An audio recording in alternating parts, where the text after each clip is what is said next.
Lord. Good morning. Good morning sa bawat isa. Morning! May I invite everyone to please stand up. At kung nasaan ka man ngayon, why not stand up and give God the best love that you can offer to Him. Psalm 118 verse 24 says, "Today is the day that the Lord has made, and I will rejoice and be glad in it." Who among you believes that today is the special day for us to praise and honor the Lord? Come on, let's give God the best love. Praise His name. Come on.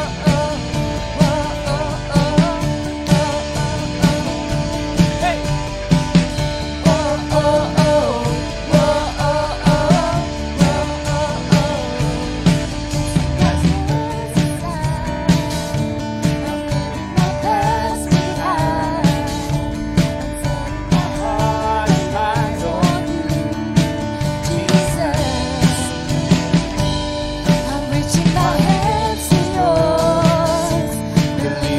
So much more, knowing that all you have in store for me is good, is good.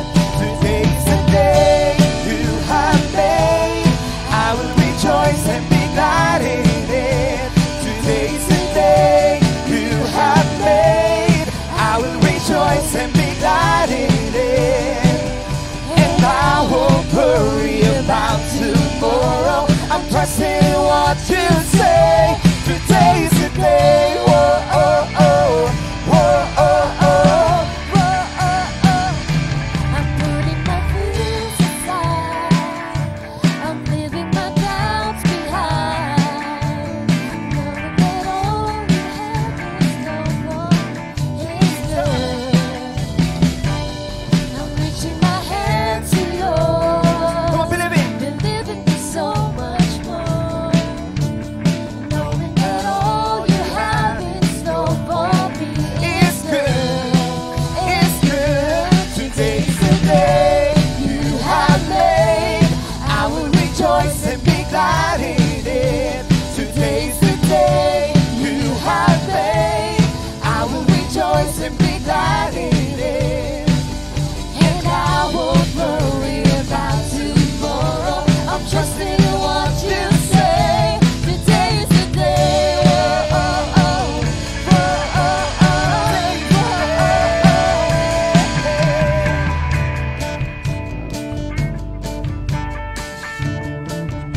Come on. At this part of the song, declare this with all our hearts.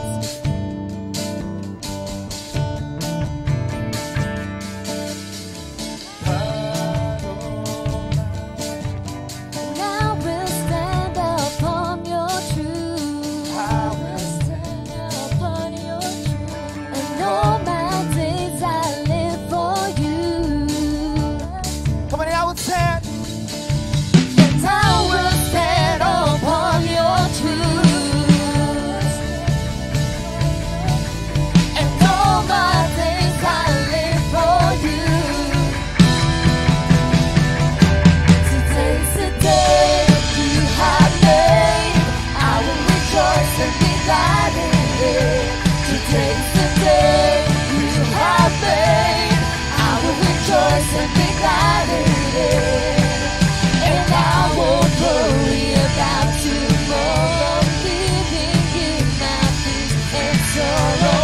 Where you lead me, I will follow. I'm trusting what you say. Today's the day. Whoa, oh, oh. Whoa, oh, oh. Whoa, oh, oh. Today's the day. Whoa, oh, oh. Today's the day. Whoa, oh, oh. Today's the day.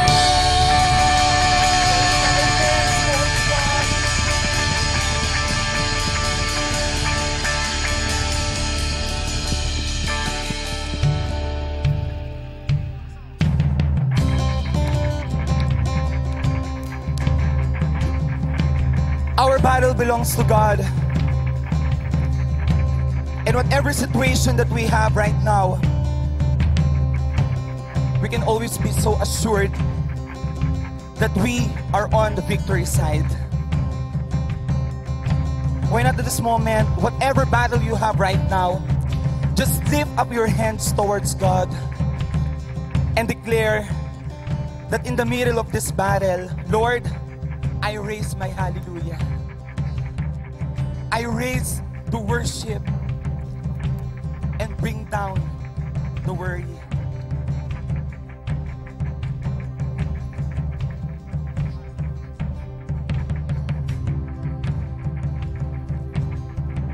Come on. I raise a hallelujah in the presence of my enemies. I raise a hallelujah louder than the unbelief.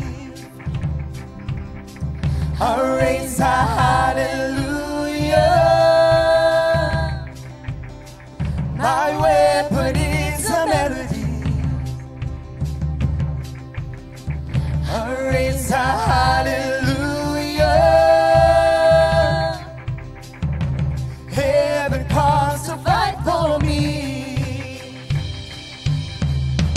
I'm gonna sing in the middle of the storm, louder and louder. You're gonna hear my praises roar. Up from the ashes, hope will arise. Death is defeated, the King is alive.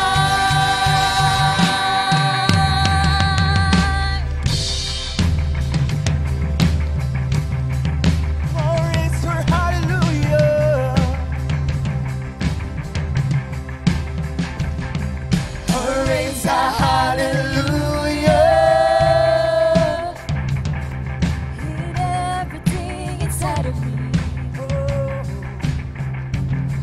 I raise a hallelujah.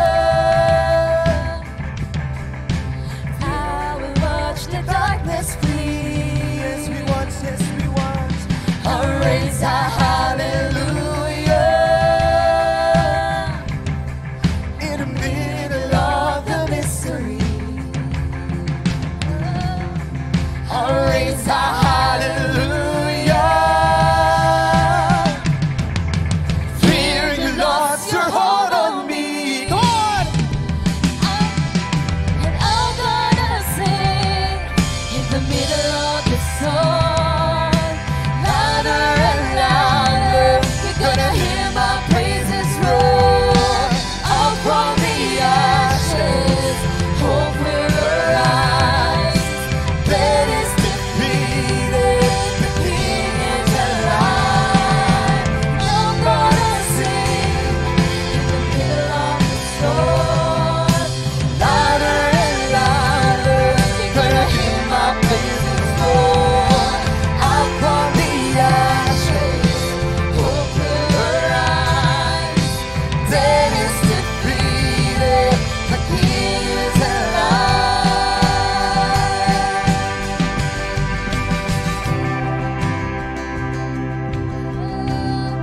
Oh God. Exodus 14:14 says, the Lord will fight for you. You just have to be still. At this moment of battles, why not, instead of fighting on our own, allow God to fight for us? Yes, Lord. Sing a little louder.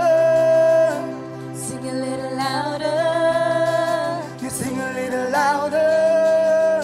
Sing a little louder. Sing a little louder. Sing a little louder. Sing a little louder. Sing a little louder. We sing a little louder.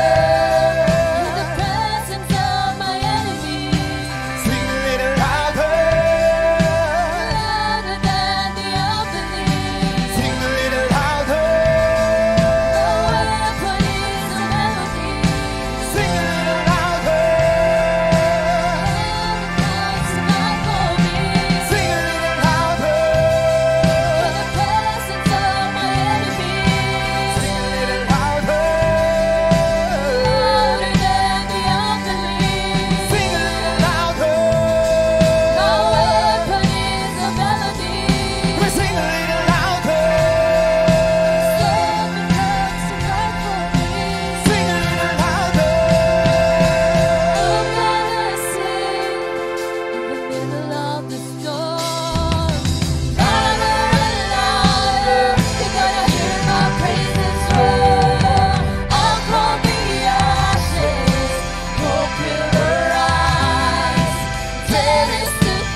Let's pray, tayo po'y manalangin. Sa oras pong ito, Panginoon, nagpapasalamat po kami dahil kayo po ang Diyos na lumalaban para sa inyong mga anak. We thank you, Lord God, because we know wala po kayong katulad, you are matchless. Wala po kayong may bibigay sa amin na talagang aakalain namin. Lahat ito ay unimaginable, Panginoon. So Lord God, for every battle na talagang pinagdaanan ng inyong mga anak, we just want to give you the glory dahil kayo po ang Diyos na talagang tumutugon sa panalangin ng bawat isa. And Lord God, meron pa po aming mga kapatiran na sila po ay nasa mga hospital, sa mga naka-quarantine because nadapuan po sila ng pandemic na ito.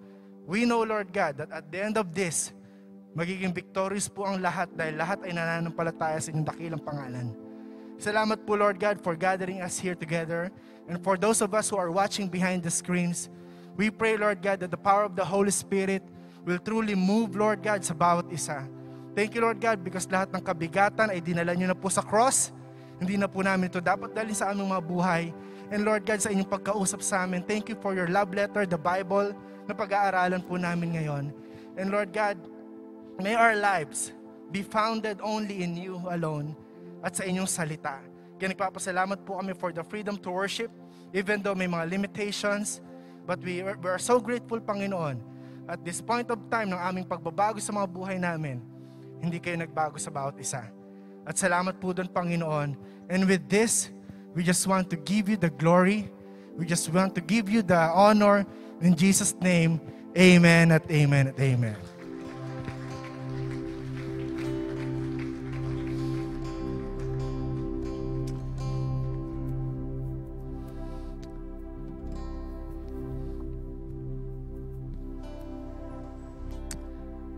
Alright, so nais naming batiin muna lahat ng nanonood online as we are waiting for our bishop to come here para sa akin yung pagpipreach. Salamat sa mga nanonood, okay?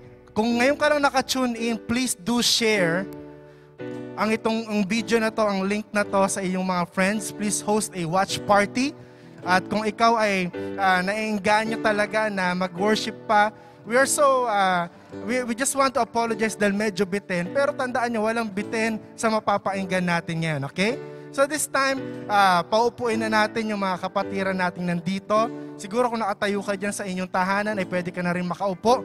And at this point, ilabas na natin yung mga ballpens natin, mga Bibles natin, mga notebooks natin because we're going to hear the Word of God. Okay, for everyone of us na nandito sa church ngayon, pwede bang pumalakpak if you're excited?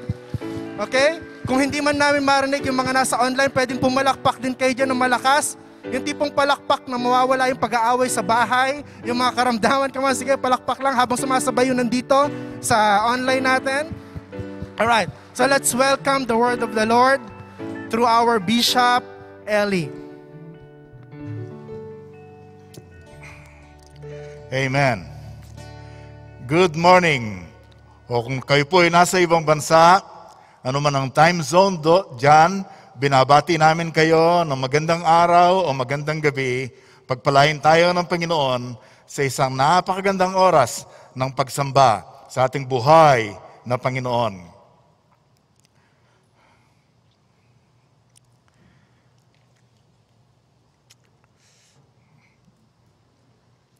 Tayo po'y nagsimula ng isang talakayan o paksa na sinasabi nating don't give up. And then may tinatiyanan tayong some encouraging truths for this discouraging times. Mga katotohanan nagpapalakas loob sa panahon na maraming nanlulumo at nangihina ang kalooban. Araw-araw na halos nakakaranas po tayo ng mga nakaka-disappoint at nakaka-discourage na mga pangyayari. We get disappointed whenever we read something sa mga newspapers natin. Halimbawa, the other day, ako po'y nabigla nung mabasa ko ang report ng DOH na there were 2,498 new COVID cases.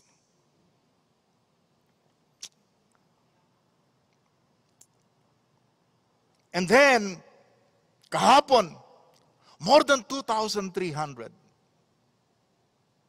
Na pagkatapos ng halos 4 na buwan na quarantine or lockdown, ganun po ang ating nakikita at nababalitaan. So nakaka-discourage.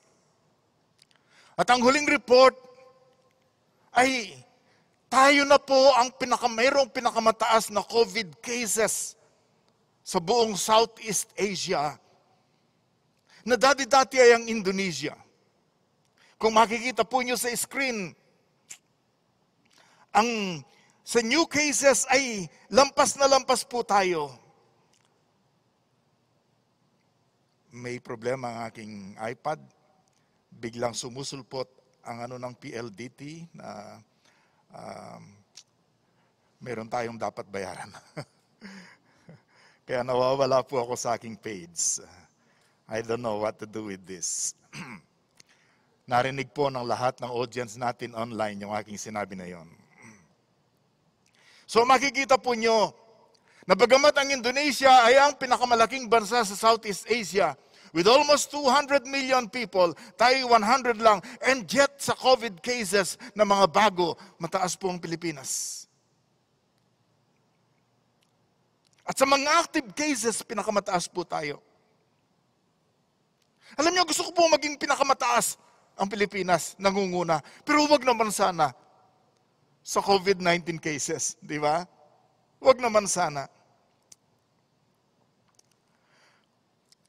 Noong isang araw, nandun kami ni Pastor Eldan sa Chevrolet, Quezon Avenue para paayos yung sasakyan. Akala ko'y 2 oras lang. Inabot po kami ng mahigit 5 oras. My whole day was spent there. Then, nung isang araw may nilalakad ko sa isang government agency. Maghapon din po ang aking ginugol. Na kung minsan iniisip natin, pambihira naman, nakaka-disappoint. Pagbabasahin mo yung chat group ng mga leaders natin, makikita mo, ipag-pray nyo ang ganito, ipag-pray nyo ang ganito. Dadalhin siya sa ospital, ika-quarantine siya. Ano po ang mga disappointments nyo nitong mga nakaraang araw? Ano ang mga discouragement ninyo? Ano man pong disappointment, ano bang discouragement na nasalubong nyo nitong mga nakaraang araw ng inyong buhay, mga kaibigan, mga kapatid? Nais ko pong sabihin sa inyo sa oras na ito that God does not want you to be discouraged. That God does not want you to be discouraged and then later on to quit on the things that God wants you to do. Ayaw ni Lord na ikaw ay ma-discourage at pagkatapos isuko mo ang mga bagay na gusto mong gawin para sa Kanya o mga bagay na gustong gawin ni Lord para sa iyo. Nais po manalangin muna tayo saglit. Dakila naming Diyos, aming Ama, nilalapit ko po sa inyo ang mga kapatid na ito, pati na yung mga kasamahan namin sa online. Samantalang kami po ay tumutunghay sa inyong salita, dakilang Diyos. Ang dalangin ko po, na ang iyong kapangyarihan ang sumakop at maghari sa amin. At dalangin ko, Lord, sa inyong kapangyarihan, magpakahayag po kayo, mangusap kayo sa amin. Gamitin niyo ang inyong salita na ito'y magpapalakas sa inyong mga anak. At sino man dito at sa aming online audience, Lord God, na dumaranas ng disappointment, discouragement, nadidepress, nagkakaroon ng problema sa maraming pangyayari, in the mighty name of Jesus, kami naninindigan sa dakilang pangalan ng aming Panginoong Yesus sa kapangyarihan ng dugong nabuhos sa krus ng Kalbaryo.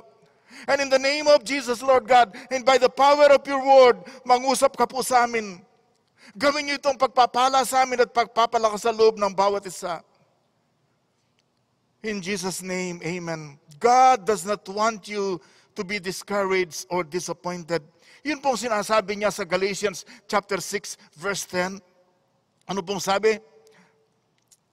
Kaya't huwag tayong mapagod sa paggawa ng mabuti, sapagkat pagdating ng takdang panahon, tayo ay aani kung hindi tayo susuko. Kaibigan, tayo ay aani kung hindi tayo susuko. If we don't give up, we shall reap the harvest, the rewards. At pagkatapos po, ang sabi po sa 2 Corinthians 4, muli ni Apostol Pablo, This is why we never give up. Sabihin nyo, we never give up. Hindi tayo sumusuko.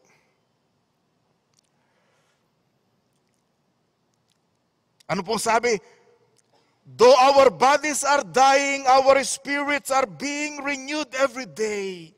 Kahit dumaranas ng kamatayan, karamdaman ng ating mga katawan, pero ang ating espiritu ay laging binabago ng ating Panginoon. At punta tayo sa Hebrews 12, na titingnan pa natin ng mas maliwanag later on.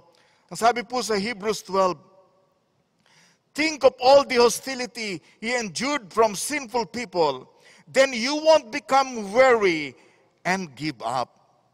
Isipin ninyo, ang kalupitang dinanas ng ating Panginoon Yesus sa kamay ng mga tao, upang hindi kayo mapagod at bumigay o manghina. So titingnan po natin ito ng higit na mas malapitan. We will revisit this very popular passage. Tingnan po natin kabuuan ng Hebrews chapter 12, verse 1 to 3.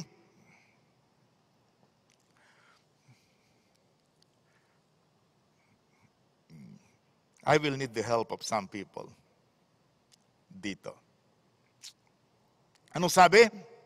Therefore, since we are surrounded by such a huge crowd of witnesses to the life of faith, let us strip off every weight that slows us down, especially the sin that so easily trips us up, and let us run with endurance the race that God has set before us. We do this by keeping our eyes on Jesus, the champion who initiates and perfects our faith.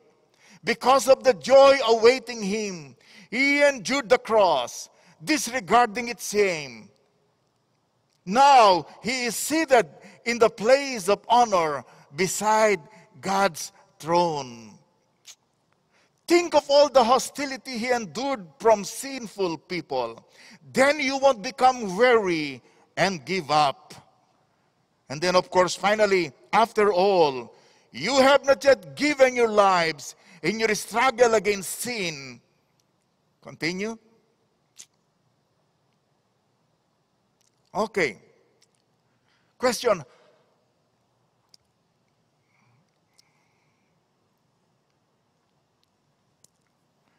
How not to be discouraged? What do we do so that we will not be discouraged? Ano bang dapat natin gawin para hindi po tayo ma-discourage, para hindi tayo manlumo? So sa bawat isa sa atin, na paminsan-minsan natutukso ang isipin mo, ayoko na magpatuloy. Ganito na lang ang buhay ko. Narito po ang ilang highlight ng mga verses na to para hindi po tayo manlumo, hindi tayo sumuko, hindi tayo bumigay. 3 bagay lamang pong bibigyan natin ng diin. Number 1, focus your life on Jesus. Sabihin nga nyo, focus your life on Jesus. Number 3, free your life from unworthy baggage. Free your life from unworthy baggage. Number 3, fill your life with helpful friends. So number 1, focus your life. Focus your life solely on the Lord Jesus. Ito po ang sinasabi ng verse natin, itutok mo ng buong buhay mo kay Jesus. We do this by keeping our eyes on Jesus. Sabihin nyo, keeping our eyes on Jesus. The champion who initiates and perfects our faith. Sa ibang translation, fix your eyes on Jesus. Fix your eyes on Jesus. Sabi po sa the Passion Translation, we look away from the natural realm and we fasten our gaze unto Jesus. We fasten our gaze unto Jesus. Ituon natin ang ating paningin kay Jesus na siyang pinagsimulan, pinagmumulan at kabuuan ng ating pananampalataya. Alam nyo, mga kapatid, I'm sure you know this. Ang dami pong mga bagay-bagay na pwedeng umagaw sa iyong atensyon. Ang daming mga tao na pag tiningnan mo, may istorbo ka sa pagtingin sa ating Panginoong Yesus. Ang daming activities na kung minsan pag tinitingnan mo, mawawala ang pagtutok mo sa ating Panginoong Yesus. Sa maraming issue, araw-araw, halos bawalan na lang natin ng mga tao, wag na kayong magbasa ng dyaryo. O wag na kayong tumingin sa inyong Facebook. Nandiyan ang problema, ang karamdaman, kahit kuminsan yung mabubuting bagay. At sa aming mga tao na kuminsan, matalik mo silang kaibigan, mabuti silang tao sa iyo, pero kuminsan pwede silang makaagaw ng atensyon mo. Mapunta sa kanila sa halip kay Lord. Di ba? Yung family, yung matalik na kaibigan.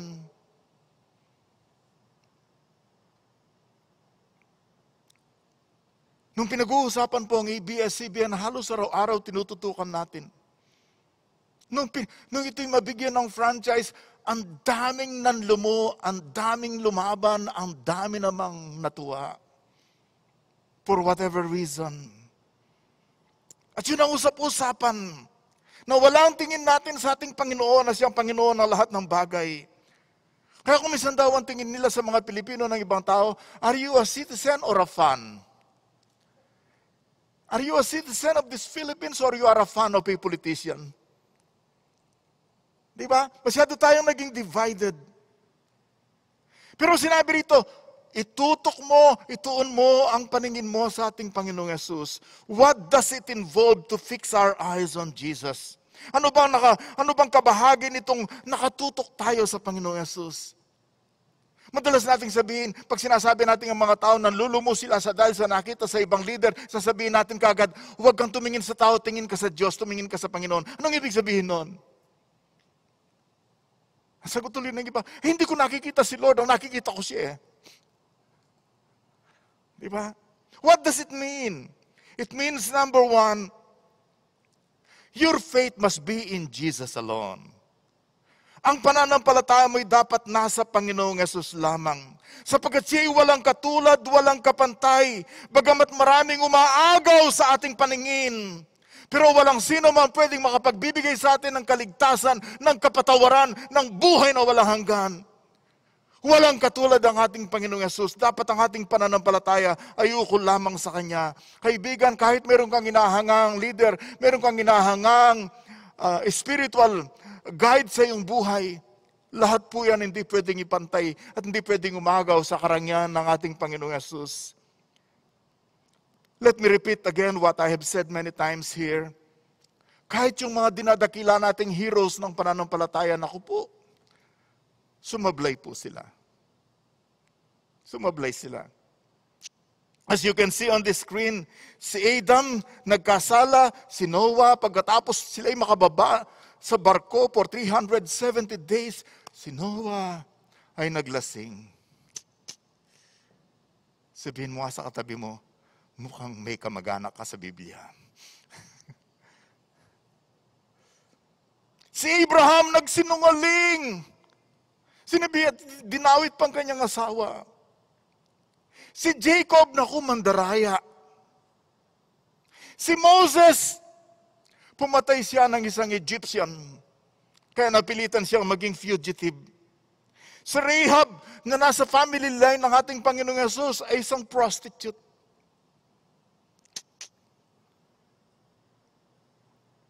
Si Gideon ay matatakutin. Si Samson, mayroon siyang weakness sa mga she. Lustful.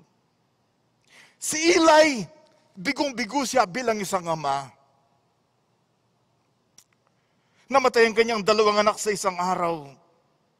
Si David na inahanga nating the sweet singer of Israel, the giant killer, was an adulterer and a murderer. Elijah struggled with depression. Yes, my friends. The great prophet ay nadidepress. Gusto nang mamatay. Si Jonah, tumakas siya ng inuutusan ng Diyos na mangaral sa Ninive. Si Peter, 3 beses niyang i-deny si Lord. All the apostles, nagpaligsahan kung sino sa kanila magiging number 1 sa kaharian.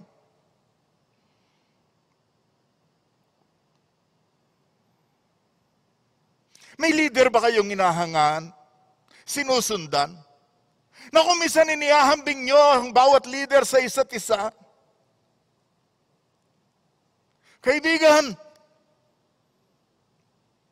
itutok mo ang iyong paningin, ang iyong buong buhay. Ituon mo sa ating Panginoong Yesus. Amen? Because others will fail you. You will be disappointed pag sa tao ka nakatutok at nakatingin. What does it mean to have your faith in Jesus alone? Una, dapat isipin mo, Jesus is the author of our faith. Siya po ang nagsimula ng ating pananampalataya. Si Jesus lamang ang nagmahal sa atin ng ganap. He alone loved us perfectly. Siya lamang ang namatay para sa iyong kasalanan. Siya lamang ang nalibing. Siya lamang ang umako ng ating kasalanan sa krus ng Kalbaryo. Siya ang sumagupa sa pait ng paglaban sa kasalanan. He alone is worthy. Siya lamang ang qualified na maging tagapagligtas. Because He alone started our faith and Jesus is the finisher. Siya rin ang magpapalubos, magpapaganap sa ating pananampalataya. Siyang magtatapos nito. Nagsimula po tayo sa biyaya ng Diyos. Magpapatuloy tayo sa biyaya ng Diyos. Magaganap ito at mapupuno ito sa biyaya ng Diyos. Jesus is the finisher of our faith. What does it mean? Na fix your eyes on Jesus. Have your faith in Jesus alone. Secondly, finish with Jesus. Finish with Jesus. Kaibigan, madalas po nating sabihin that Christian life is not a playground but a battleground. Ang buhay Kristiyano ay hindi po palaruan o laro kundi isang digmaan. Ginamit dito, sumulat nito na it is a race, isang takbuhan. It is the marathon of life. At pag ikaw ay sumali sa marathon, sana hindi ka lang nagpasimula, sana magtapos ka. Pag tinanong ka, bakit ka sumali sa takbuhan? Para matalo? Para tumigil sa gitna? No, walang ganoon. Nung ikaw ay high school, nung bata ka pa, sumali ka sa takbuhan, nagpatuloy ka nung ikaw ay college, nung magtapos ka, yung iba sa inyo doon palang sumali, yung iba nagpatuloy, pagkatapos nagkaroon ng career, pagkatapos gusto mong mag-improve sa iyong career, and then later on, tumitigil ka sa takbuhan. Pag nakatingin ka kay Jesus, siyang mag-aakay sa atin up to the finish line.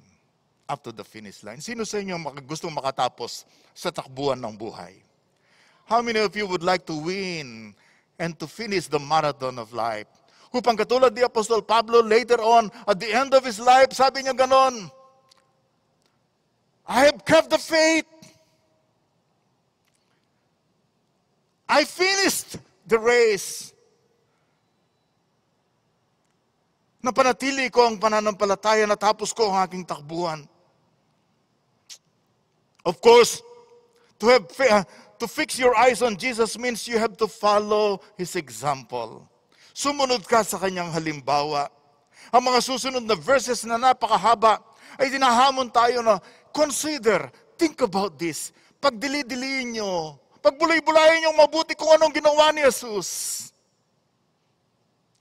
Pag inisip mo kung anong ginawa ni Jesus, kung paano siya nagdusa, kung paano siya nagtiis, kung paano niya nilunok ang kapaitan ng buhay, pag inisip mo ang Panginoong Jesus, at sa Kanya ka sumunod, hindi ka madi-discouraged. Hindi ka madi-discouraged. That when you are disappointed, when you face discouragement in life, when you are tempted to quit the race, think of Jesus. Consider Jesus. Nang sabi, because of the joy awaiting Him, dahil sa kagalakang naghihintay sa Kanya, tiniis niya ang krus, disregarding the shame. Hindi inalintana ang kahihiyan. Now He is seated at the place of honor besides God's throne. Compare with Jesus, not with others. Kung ihahambing mo ang buhay mo pag ikaw ay maraming problema, pag inihambing mo sa tao, mabibigo ka. Pero ihambing mo ang pagtitiis mo sa ating Panginoong Yesus, mapapansin mo, naku, malayo pa pala. Malayo pa pala. Jesus suffering on the cross, iyon ang dapat dili-diliin ng isang anak ng Diyos. Ang sabi po sa verse 3, think of all the hostility he endured from sinful people. Isipin mo kung paano niya sinagupa ang pagsalansang ng mga taong malulupit at makasalanan upang ikaw ay hindi mapagod, upang ikaw ay hindi sumuko. Jesus endured the opposition and hostility of sinful people. Follow Him. Ang sabi niya sa verse 4, after all, you have not yet given your lives in your struggle against sin. Hindi mo pa naman binigay ang buhay mo sa iyong pakikibaka sa kasalanan. Tingnan po natin yung verse 3 sa Tagalog. Anong sabi? Isip-isipin ninyo kung gaano ang tiniis niyang pag-uusig sa kamay ng mga makasalanan upang hindi kayo manlupaypay o panghinaan ng loob. Tumingin ka nga sa katabi mo. Kahit lip-sing lang, huwag manghina ang loob. Di ba? Huwag manghina ang loob. Hindi pa humantong sa pagdanak ng dugo ang pakikibaka ninyo sa kasalanan. Na si Jesus, nung sinagupa niya ang pag-aako sa ating kasalanan, tinigis niya ang kanyang dugo, dumanak, sumambulat ang kanyang dugo mula sa garden hanggang sa paglatiguin hanggang sa krus ng Kalbaryo. Hindi pa naman umabot ang ganun eh. Kaya pag ikaw ay nanlulumo dahil ang daming problema, ihambing mo ang buhay mo sa ating Panginoong Yesus. Pag yung iba'y gustong sumuko, gusto kong sabihin sa kanila, ikaw naman, pinasusunod ka lang ni Lord, hindi ka na kailangang ipako sa krus. Ano, gusto mong baligtarin, ikaw ang ipako sa krus?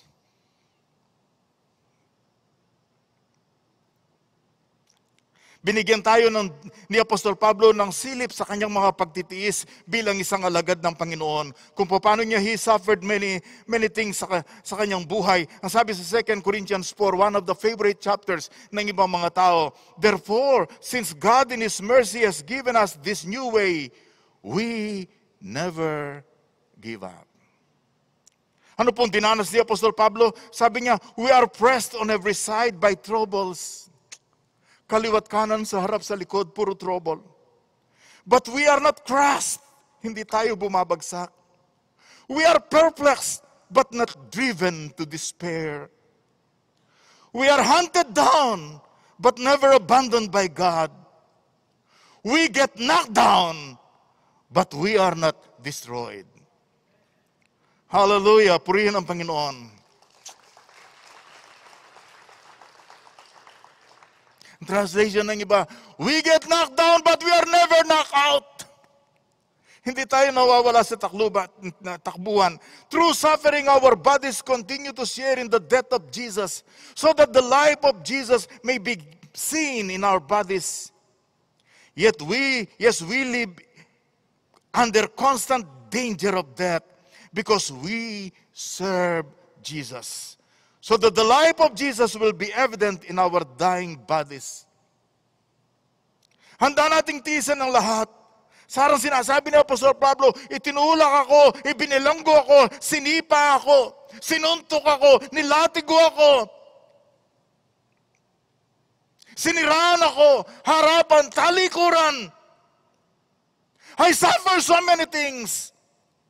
But because of Jesus, I never gave up.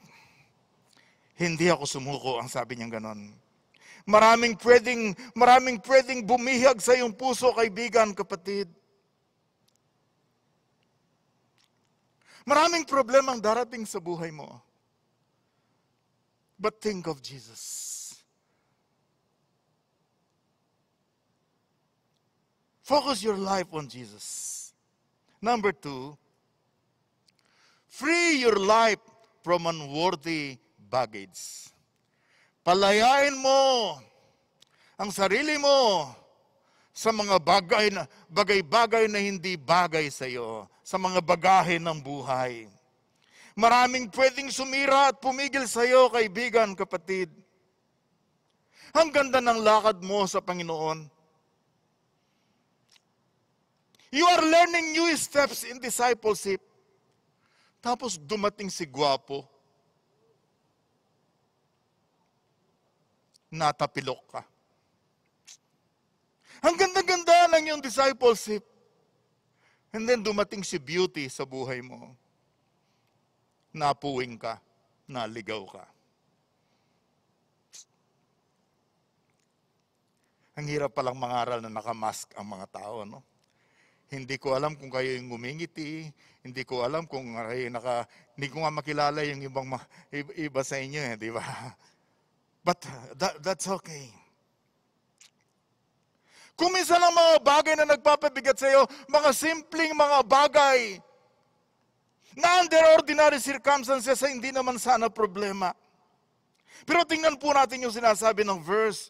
Therefore, since we are surrounded by such a huge crowd of witness to the life of faith, ano yung sa kasunod?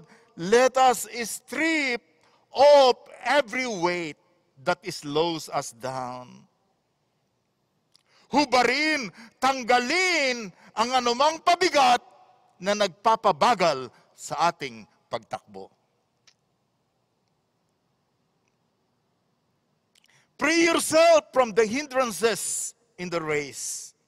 Ito po yung tinatawag ko, number 1, the baggage of unhealthy activities.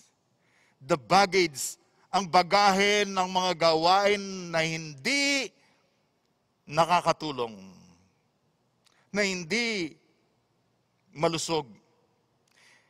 Tanggalin natin ang sabi. We must let go of every wound that has pierced us.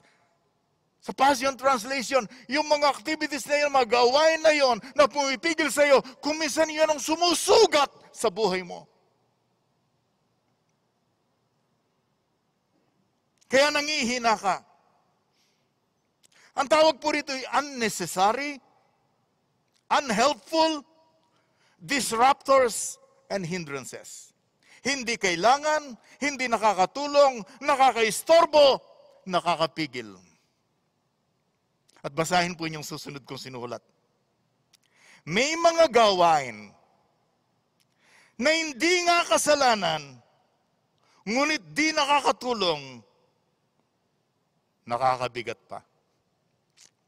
Ulitin nga natin. May mga gawain na hindi nga kasalanan, ngunit di nakakatulong, nakakabigat pa. In other words, meron tayong pwedeng maisip o gawain o activity, hindi naman sinasabi ng Bibliang bawal yan. Di ba? Pero dahil nalulung ka doon, na hindi naman kailangan sa buhay, nagiging pabigat sa iyo at nakakapigil sa pagtakbo mo sa marathon ng buhay Kristiyano.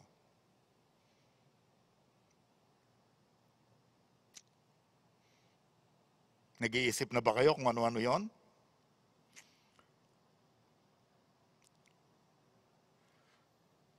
Pwedeng simple lang, isang hobby. O kung minsan yung gadget natin.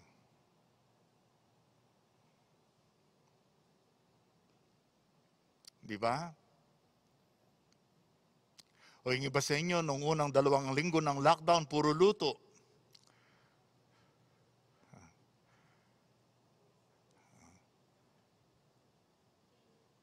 Ayun, bumigat tuloy kayo.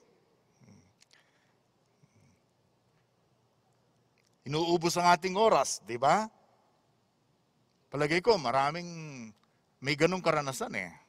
May ganong karanasan. And then of course, not only the baggage of unworthy activities, but also the baggage of ungodliness. Isang bagahe na nagdadala sa atin sa kasalanan o tumutokso sa atin. It refers to sinful habits and activities. Ito po'y kasalanan. Ano pong sabi ng verse? Let us strip off every weight that slows us down, and then, especially the sin that so easily trips us up. Tanggalin natin ang anumang balakid at ang kasalanan na kumakapit sa atin. Alam nyo, kaibigan, kapatid, conforme ito sa background mo.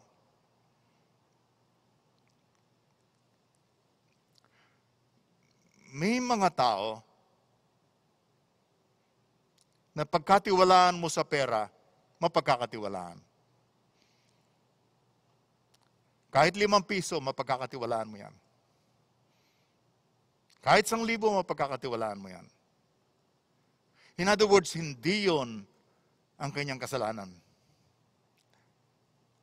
Pero yung iba, mayroon tayong favorite na kasalanan. Na konting kalabit lang ng kaaway, natutumba na tayo. Natutumba na tayo.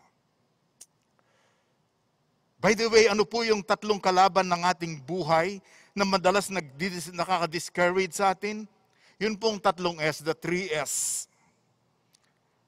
What are these 3 S? Nandyan po yung self, nandyan yung sinful world, nandyan yung si Satan. In-arrange ko pong ganyan yan. Noong ako'y bata pang Kristiyano, tinanong ako, alin sa palagay mo sa 3 kalaban natin ang pinakamatindi? Bagong Kristiyano, nung sagot ko, ako si Satan. Talagang matindi yan. Pero alam naman natin, pag ayaw ni self ng old nature natin, walang magagawa si Satan. Di ba? Yung self po yun ang ating dating likas. Diyan tayo iniligtas ng Panginoon mula sa dating buhay. At palagay ko alam ninyo kung ano yung favorite na kasalanan ng dating ikaw. Na pag hindi ka nag-iingat, binabantayan ka ng ating kaaway at alam na alam niya kung paano kanya pababagsakin.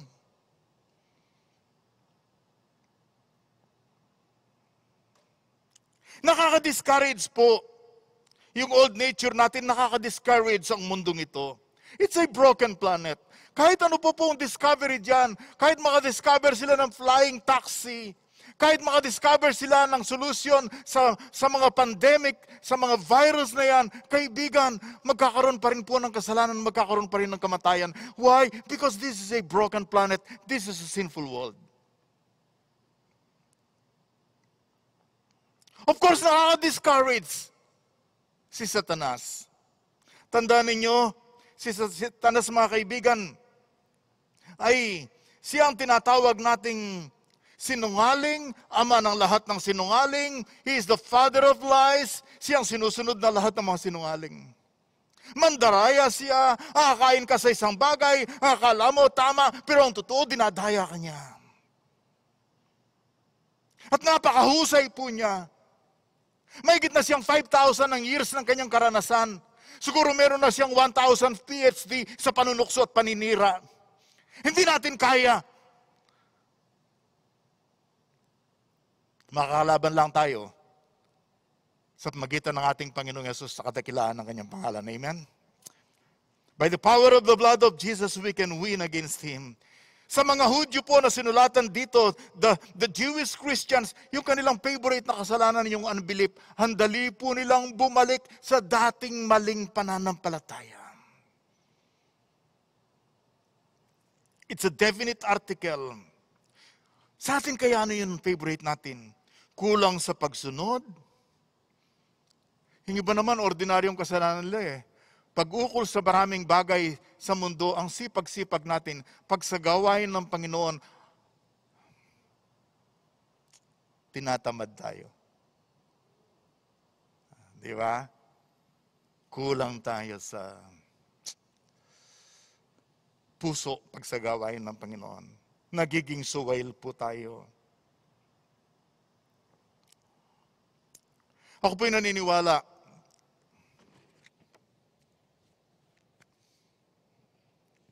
Ako po'y naniniwala sa pandemic na to, nakialam si Satanas. Kaya sinisisi nilang China, sinisisi nilang World Health Organization, sinisisi nilang WHO, o ang DOH, I mean. Ako po'y naniniwala na bagamat totoo ang lahat ng paninising yan, ako'y naniniwala na nakialam po ang dyablo.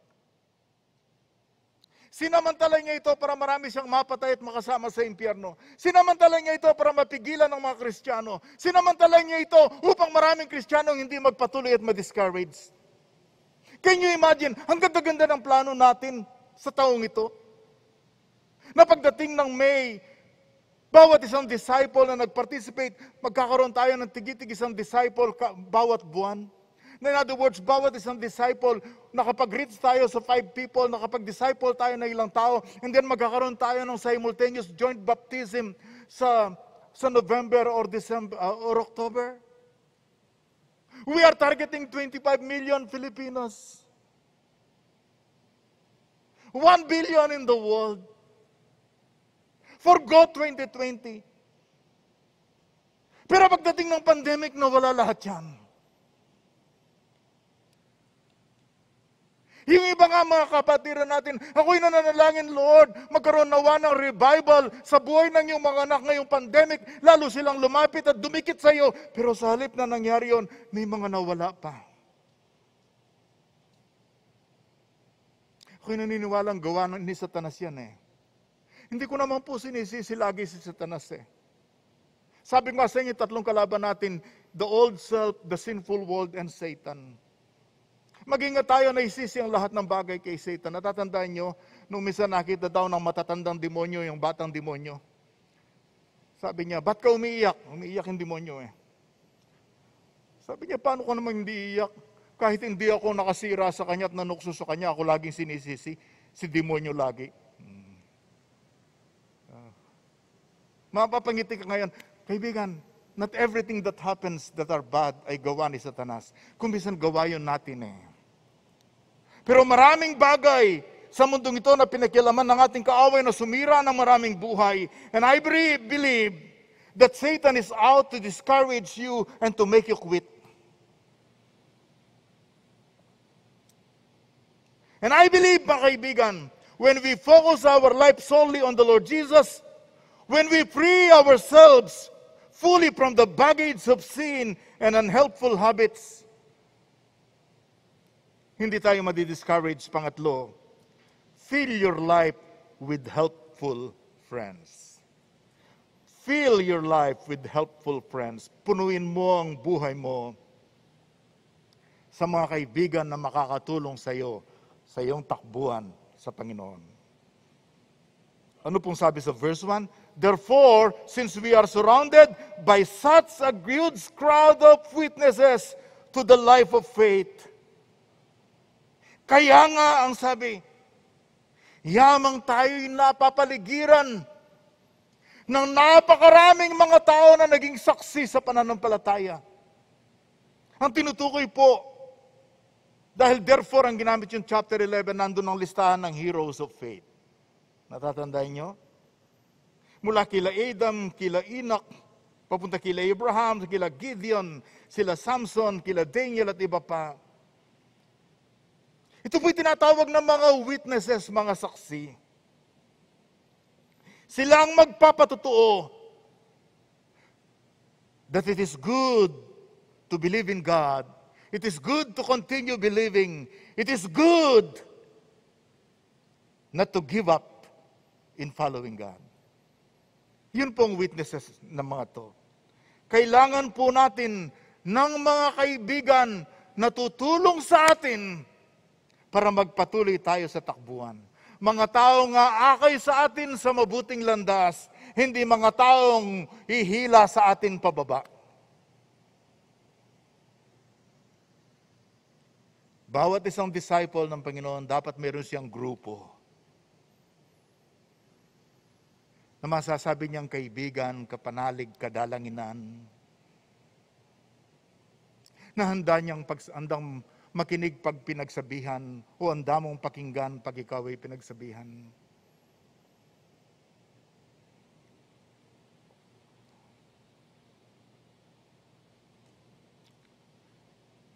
If you want to be discouraged, fight alone. If you want to be defeated, then live alone. Or if you want to be defeated, live alone without a group of people. Kung gusto mong ma-discourage, lumaban kang nag-iisa. Kung gusto mong matalo, mabuhay kang nag-iisa na wala ang mga kaibigang Kristiyano. But if you want to be encouraged and continue, fill your life with friends. Friends in faith who can pray for you, who can lead you, who can help you. Ang isang purpose natin, bakit tayo nag-on-site? Just to help you reconnect with your former cell group. Kasi alam ko, marami sa inyo hindi na nagpaparamdam yung iba. At sa mga kaibigan namin at kasama namin, maybe you are in front of your screen, maybe nanonood kayo. Don't fight this battle alone. Have a group of people na pwede kayong magkapit-bisig, not literally this time, na pwede kayong magdalanginan, na pwede kayong mag-iyakan, na pwede kayong mag-encourage upang patuloy na lumaban sa ating takbuhan. So ulitin ko po, i-review natin. Ito po yung nakaka-discourage na panahon. Pero gusto ni Lord, ikaw ay magpatuloy, hindi ka ma-discourage. Paano mangyayari yun? If you focus your life solely on the Lord Jesus. Kay Lord ka tumingin ng gusto. Kay Lord ka manampalataya, kay Lord ka sumunod. Dili-diliin mong kanyang ginawa para sa iyo. And then free yourself from baggage that will hinder you and that will destroy you. Palayain mo ang sarili mo sa namang bagahe na nagpapabigat o posibleng sumira sa iyo. Kung meron ka nang nakikita na parang maliit na bahagi, parang foothold ni Satan sa iyong buhay, kaibigan, surrender mo na yan kay Lord. Ibigay mo sa Panginoon yan. Wawasakin ka yan. And then pangatlo, pray for people who can be your friends, who can be your partner in the ministry, who can pray for you, who can talk to you, who can cry with you. And I'm sure there are many people who are available. At sa inyo na dati ng mga mananampalataya, I challenge you again to renew your focus on the Lord Jesus. Pwede mong sabihin muli ngayong umaga, Lord Jesus, you are the highest, you are the greatest, you are the Savior, you are the Lord, you are the King. No one is like you, Lord Jesus. Thank you sa lahat ng ginawa mo para sa akin. Thank you sa blood mong sumabog sa krus ng Kalbaryo. Thank you, Lord Jesus. Ikaw lamang ang tagapagligtas. Ikaw ang nagsimula nito. Ikaw ang magtatapos nito. Ikaw ang sasama sa akin araw-araw. Lord Jesus, I want to renew my focus in you. I want you to refresh my faith in you, Lord Jesus. Upang katulad ni Peter, sana hindi mangyari sa atin ito. Natatandaan nyo, nung mga alagad ay sakay ng isang bangka, pagkatapos binagyo sila sa kalagitnaan ng dagat. Tapos si Jesus naglakad sa ibabaw ng dagat na napakalalakas ng alon. Nakita ng mga alagad, oh, it is a ghost. Tapos sabi ni Jesus sa kanila, it is I, don't be afraid. Tapos sabi ni Peter, then, as usual, di malakas ang loob guy. The spokesman. Lord, if it is you, tell me to come to the water and I will walk on water. Sabi ni Jesus, Peter, come. At si Peter ay umalis sa bangka at pagkatapos siya'y lumakad sa ibabaw ng umaalon na dagat at naglakad si Peter in a powerful and miraculous way. And then, suddenly nawala ang kanyang tingin sa ating Panginoong Yesus na kanyang pinupuntahan. Siguro sumigaw ang kanyang mga kaibigan, Peter, ang lakas ng alon! Kung minsan mga kaibigan mo, hindi nakakatulong yan. No? Peter, ang lakas ng alon! At nawala ang tingin niya kay Jesus, nagsimula siyang lumubog. Mabuti nakadalangin siya, kinuha siya ng ating Panginoon. At pagkatapos, may imagine ko lang ito, nung bumalik sila sa bangka, si Peter nakatutok na kay Lord, ayaw nang mawala ang tingin doon. Kung ayaw mong lumubog, tumutok ka kay Lord, okay? Kumapit ka ng gusto. Dumikit ka ng gusto. And of course, alam mo kay Jesus, bagamat maraming problema, bandang huli tayong magtatagumpay. Na kay Jesus ang tagumpay. Or maybe merong isang bago dito, ngayon ka lang naman nakasama sa ganito. E sabihin niyo, gusto kong magsimula sa pananampalataya kay Jesus. I want to believe in Jesus as my Savior, my Lord, my King. Pero hindi ko alam paano. Right where you are, nandyan si Jesus, pwede mong kausapin. Pwede kang manalangin, pwede mo siyang anyayahan sa puso mo. Narito po ang isang prayer na pwede mong basahin. Kung nais mong tanggapin si Jesus sa iyong puso at buhay, nais ko pong tayo tumayong lahat.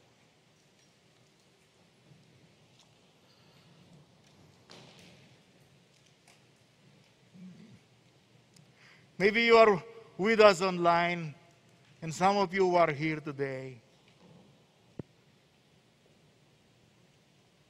And you want to tell Jesus that you want to believe in Him. That He is your Savior and Lord. Ito po ang isang sample ng prayer. Nais kong samahan mo ako. Sumunod ka sa akin sa panalangin ito ng pananampalataya kay Jesus. Manalangin tayo. Lord Jesus, these are discouraging times. But thank you for your word to me. I believe you. Lord Jesus, thank you for your love. Thank you for your sacrifice, and for dying on the cross and paying all my sins. Please forgive me. I believe you are my living Lord and Savior. I now invite you to come into my life now. Thank you for the forgiveness and eternal life you are giving me. Maybe sumama ka sa akin sa panalangin, pero pwede mong basahin uli yun mamaya. Hanggang sa tunay mong ma-feel sa iyong puso that you have made the decision. And I'm sure if you've made the decision, Jesus has come into your life. And you will be starting a life of faith. And let me pray for you. Dakilang Diyos, salamat po sa lahat ng aming mga kasama, sa lahat ng aming mga kapatiran, here in this place and online. Even right now, Lord God, I pray, yung mga salitang kanilang narinig, ay alagaan mo sa kanilang puso, itatak mo po sa kanilang kaluluwa, para hindi po maagaw ng aming kaaway. At dalangin ko po na patuloy mo ikubli sa iyong kapangyarihan at sa inyong pagbabantay araw at gabi ang mga kapatid na ito laban sa virus na ito at laban sa anumang kalamidad, laban sa anumang masama. Lord God, aming binibreak ito sa pangalan ng aming Panginoon Jesus at inaangkin namin ang pagkukubli mo sa aming buhay. At dalangin ko po araw-araw, Panginoon, maihayag namin sa inyo ang aming pananampalataya sa pamagitan ng pananalangin at sa pagsunod sa inyong salita. Lord, we declare your favor and your blessing upon these your people and those who are with us online. For this is our prayer in the mighty name of Jesus our Lord. Lahat ay sumigaw ng malakas na Amen and Amen. You are here, moving in our midst. I worship you. I worship you. You are here, working in this place. I worship you. I worship you. You are here, moving in our midst. I worship you. I worship you.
never stop working, even when I don't feel it to working, even when I don't feel it to working. You never stop working, you never stop even.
for tuning in our online worship this Sunday.